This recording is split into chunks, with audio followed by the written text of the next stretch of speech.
An exclusive investigation into a secret government experiment that was carried out in St. Louis. Residents tell us they still remember a mysterious fog. Children would run through it. Mothers would try and close their windows against it. For decades, they all had questions, and now we're seeking answers. The United States Army now admits that it sprayed a chemical that contained cadmium, a known carcinogen, on a neighborhood of more than 10,000 people. Critics say this was done with no warning and no consent. Well, tonight we return to the site of that demolished neighborhood and speak with former residents who believe the government turned them into human test subjects.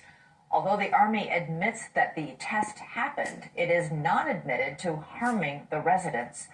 News Nation's Natasha Zubez investigates what was in the fog and why the truth may still be buried. The fog drifted through the streets like a ghost. That's exactly what it looked like, a thick fog. It was summertime, it was hot. We would just run through it as fast as we could and try to just cool ourselves off. It stuck to you. The spray was so foul as far as the odor. It made some of us have headaches, nausea, dizziness. That's what I remember. It made me sick.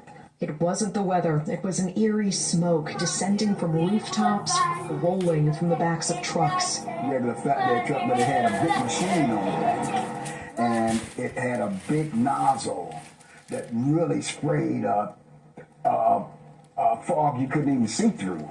It was that thick. And it really, we felt it as it would adhere to our skin. And as far as the guys on top of the buildings, they tried to portray them to us as maintenance workers. But we was like, what is a maintenance worker doing? And basically a hazmat suit. And they had masks and goggles. In the 1950s and 60s, in secret, the U.S. Army sprayed zinc cadmium sulfide into the air of a St. Louis housing project, a largely black neighborhood called Pruitt-Igoe. It was a lose-lose situation for us in Pruitt-Igoe. We were subjects. We were subjects. They didn't ask for our permission. We didn't ask for them to spray us.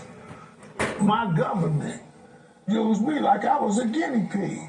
We're standing at where Pruitt-Igoe used to be here in St. Louis, and it's hard to believe more than 10,000 people used to live here. As we bring our drone up, you can see it's mostly just an empty lot now, overgrown with trees.